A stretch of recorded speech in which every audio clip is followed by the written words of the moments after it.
আসসালামু আলাইকুম সবাইকে। নতুন একটি ভিডিও নিয়ে আপনাদের সামনে আবারও হাজির হলাম। আজকে মূলত আলোচনা করব পলিটেকনিক পাশ করে বিদেশি স্কলারশিপ নিয়ে, উচ্চশিক্ষার সুযোগ নিয়ে।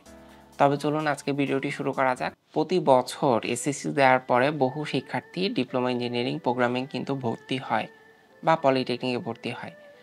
ডিপ্লোমা ইঞ্জিনিয়ারিং শেষে বহু শিক্ষার্থীর স্বপ্ন থাকে তারা বিএসসি করবে বা আরও উচ্চশিক্ষা নিবে। কিন্তু তাদের উচ্চশিক্ষার সুযোগ কিন্তু অনেক সীমিত। কারণ বর্তমানে বাংলাদেশে যারা পলিটেকনিক শিক্ষার্থী তাদের জন্য শুধুমাত্র একটা মাত্র বিশ্ববিদ্যালয় ডুয়েটে কিন্তু বিএসসি করার সুযোগ থাকে। যদিও বেসরকারি অনেক বিশ্ববিদ্যালয় রয়েছে, তবে পলিটেকনিকে যেহেতু মধ্যবিত্ত এবং নিম্ন মধ্যবিত্ত পরিবারের শিক্ষার্থীরা এসে থাকে, তাদের বাজেট কিন্তু এত থাকে না। তার জন্য একটা বড় ধরনের শিক্ষার্থী কিন্তু উচ্চশিক্ষা থেকে বঞ্চিত হয়।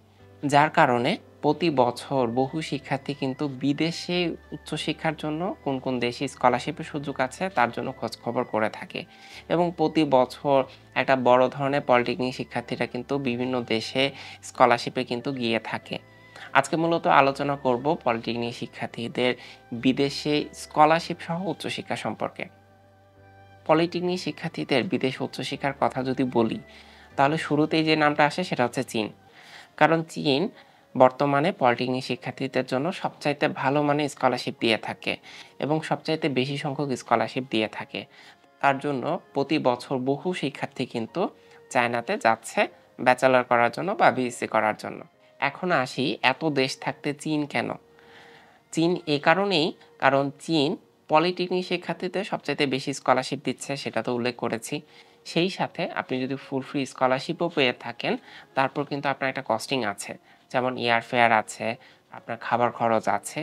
সব মিলিয়ে যে খরচটা হয় সেটা হচ্ছে অন্যান্য দেশে যে খরচটা হয় তার থেকেও কিন্তু চীনে সবচাইতে কম খরচ হয়। এবং বাংলাদেশ থেকে চীন যেহেতু অনেক কাছাকাছি, সেখানে যাতায়াত করা এবং যেকোনো প্রয়োজনে আসা কিন্তু খুব সহজ। এবং এখানে এয়ারফেয়ারের দামও কিন্তু অনেক কম। পলিটেকনিক শিক্ষার্থীদের চীনে স্কলারশিপের জন্য যাওয়ার আরেকটা গুরুত্বপূর্ণ কারণ হচ্ছে এখানে আপনি ফুল ফ্রি স্কলারশিপ পাচ্ছেন। এখানে বিভিন্ন ক্যাটাগরি স্কলারশিপ দিয়ে থাকে। আমি যদি এগুলো ভাগ করি তাহলে হচ্ছে type A, type B, type C category যদি আমি ভাগ করে থাকি, পলিটেকনিক শিক্ষার্থীরা কিন্তু এরকম বিভিন্ন ক্যাটাগরি স্কলারশিপের জন্য আবেদন করতে পারে। আপনার যদি ইংলিশ প্রফিসিয়েন্সি সার্টিফিকেট থাকে, যেমন আইএলটিএস বা ডুওলিঙ্গো এই ধরনের কোনো সার্টিফিকেট থাকে, তাহলে কিন্তু আপনি টাইপ এ ক্যাটাগরি স্কলারশিপের জন্য আবেদন করতে পারেন। সেক্ষেত্রে আপনি টিউশনটা শতভাগ ফ্রি পাবেন, হোস্টেলটা শতভাগ ফ্রি পাবেন এবং মান্থলি কিন্তু স্টাইফেনও পাবেন। এখন যাদের হচ্ছে ইংলিশ প্রফিসিয়েন্সি নাই তারা কি আবেদন করতে পারবে না? তারাও আবেদন করতে পারবে। তারা বি ক্যাটাগরিতে কিন্তু আবেদন করতে পারে। টাইপ বিও কিন্তু ফুল ফ্রি স্কলারশিপ, কারণ সেখানে টিউশনটাও ফ্রি দিচ্ছে, হোস্টেলটাও ফ্রি দিচ্ছে। কিন্তু মান্থলি যে স্টাইফেন্ডটা সেটা আপনি পাবেন না। তবে এই ক্ষেত্রে ইংলিশ প্রফিসিয়েন্সি যদি থাকে, আপনি কিন্তু এই স্কলারশিপটা আপনার পাওয়ার কিন্তু সম্ভাবনা বেশি থাকবে। যেহেতু বর্তমানে প্রচুর কম্পিটিশন এবং প্রচুর পরিমাণ শিক্ষার্থীরা চায়নাতে আবেদন করে থাকে। এজন্য আপনার যদি ইংলিশ প্রফিসিয়েন্সি থাকে তাহলে আপনি বি ক্যাটাগরির জন্য কিন্তু এগিয়ে থাকবেন। যাদের সিজিপিএ কম এবং হচ্ছে ইংলিশ প্রফিসিয়েন্সি নাই, তারা কিন্তু টাইপ সি ক্যাটাগরি বা পার্শিয়াল স্কলারশিপের জন্য আবেদন করতে পারেন। পার্শিয়াল স্কলারশিপে আপনি টিউশনটা ফ্রি পাবেন বা টিউশনটা আপনি 50% ফ্রি পাবেন এবং আপনাকে কিন্তু বাৎসরিক কিছু হোস্টেল ফি পে করতে হবে। সেটাও কিন্তু অতি নগণ্য। এখন কথা হচ্ছে, যারা এই ধরনের স্কলারশিপের জন্য আবেদন করতে চাচ্ছেন, তারা আসলে কোন ইনটেকে আবেদন করবেন বা কখন আবেদন করবেন? চায়নাতে মূলত হচ্ছে ২ টা ইনটেক, মার্চ ইনটেক এবং সেপ্টেম্বর ইনটেক। যারা খুব তাড়াতাড়ি চায়নায় যেতে চাচ্ছেন, তারা কিন্তু মার্চ ইনটেকে যেতে পারেন। তবে এক্ষেত্রে একটু বলে রাখি, মার্চে কিন্তু সব ইউনিভার্সিটি কিন্তু শিক্ষার্থীদের নেয় না। ধরতে গেলে ১০০ ভাগের ভিতর ১০ ভাগ বা ২০ ভাগ ইউনিভার্সিটি কিন্তু মার্চ ইনটেকে শিক্ষার্থীদের নিয়ে থাকে বা স্কলারশিপ প্রোভাইড করে থাকে। মার্চে খুব কম ইউনিভার্সিটি স্কলারশিপ প্রোভাইড করে থাকে। সেই সাথে মার্চে মূলত যারা যায়, তারা ল্যাঙ্গুয়েজ প্রোগ্রামে যায় বা অন্যান্য প্রোগ্রামে গিয়ে থাকে। আপনার যদি খুব তাড়াতাড়ি যেতে হয় তাহলে আপনি মার্চে যেতে পারেন। আর যদি আপনার হাতে সময় থাকে, যারা বর্তমানে ৮ম পর্বে আছেন, আপনি যদি চান যে ১ বছর সময় নিয়ে প্রিপারেশন নিয়ে ভালো একটা ইংলিশ প্রফিসিয়েন্সি সার্টিফিকেট নিয়ে ভালো একটি স্কলারশিপের জন্য আবেদন করবেন, তাদের জন্য সেপ্টেম্বর ইনটেক খুব ভালো একটা ইনটেক হতে পারে। কারণ সেপ্টেম্বর ইনটেকে খুব ভালো মানের কিছু স্কলারশিপ কিন্তু প্রোভাইড করে থাকে। এখন কথা হচ্ছে, ইউরোপে যেমন বিভিন্ন স্কলারশিপ দিয়ে থাকে বিভিন্ন প্রাইভেট ইউনিভার্সিটিতে, চায়নাতেও কি এরকম প্রাইভেট ইউনিভার্সিটিতে কি শিক্ষার্থীরা যায় কিনা? অনেকেই মনে করে থাকে যে চায়নাতে শিক্ষার্থীরা প্রাইভেট ইউনিভার্সিটিতে গিয়ে থাকে। এ ধারণা সম্পূর্ণ ভুল।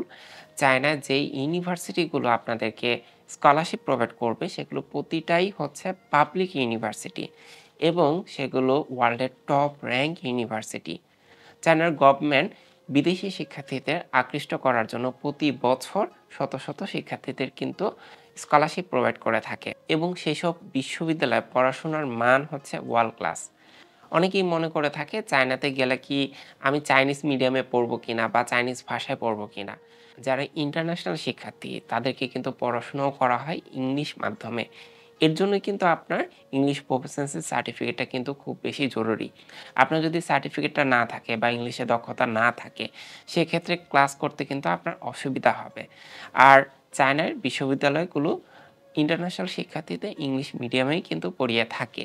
বর্তমানে যারা অষ্টম পর্বে আছেন তাদের কিন্তু স্কলারশিপের জন্য আবেদন করার সুযোগ কিন্তু এখনই। আপনারা অভিজ্ঞ কারো পরামর্শ নিতে পারেন বা যারা এই বিষয় নিয়ে দীর্ঘদিন থেকে কাজ করছে তাদের পরামর্শ নিয়ে চায়নার এই বিশ্ববিদ্যালয়গুলোতে কাজ করতে পারেন। আমি ব্যক্তিগতভাবে গত ৩ বছর ধরে স্কলারশিপ নিয়ে কাজ করছি এবং খুব সম্প্রতি চায়নাও ভিজিট করে এসেছি এবং চায়নার বিভিন্ন পাবলিক ইউনিভার্সিটির তাদের পড়াশোনার মান কেমন এবং শিক্ষার্থীরা কি নিয়ে পড়াশোনা করছে, তাদের এই বিষয়গুলো নিয়ে তারা কিভাবে ফেস করছে, আমি বিভিন্ন ইউনিভার্সিটি কিন্তু ভিজিট করে এসেছি। তো সেখানে যে এই বিষয়গুলো দেখেছি যে চায়নার প্রতিটা বিশ্ববিদ্যালয় শিক্ষার্থীদের পড়াশোনা করানোর জন্য কতটুকু পড়াশোনা বান্ধব করা যায় সেটার জন্য তারা সর্বোচ্চ কিন্তু চেষ্টা করে থাকে। আপনারা যারা চায়নাতে উচ্চশিক্ষার জন্য আবেদন করতে চাচ্ছেন, তারা চাইলে আমার সহযোগিতা নিতে পারেন বা আমাকে হোয়াটসঅ্যাপে নক দিতে পারেন। যেকোনো পরামর্শ বা গাইডলাইনের জন্য আমি আমার জায়গা থেকে আপনাদেরকে সর্বোচ্চ সহযোগিতা করতে পারবো ইনশাআল্লাহ। আজকের ভিডিওটি এ পর্যন্তই। চায়না উচ্চশিক্ষা নিয়ে যারা আগ্রহী আছেন, আমার চ্যানেলটি ভিজিট করতে পারেন। এখানে ডকুমেন্ট নিয়ে, বাজেট নিয়ে এবং বিশ্ববিদ্যালয় নিয়ে অসংখ্য কনটেন্ট রয়েছে। সেই কনটেন্টগুলো যদি আপনারা দেখেন, আপনারা চায়না স্কলারশিপের বেশ কিছু আইডিয়া কিন্তু পাবেন। আর আমার হোয়াটসঅ্যাপ নাম্বার তো ডেসক্রিপশন বক্সে দেওয়া থাকবেই।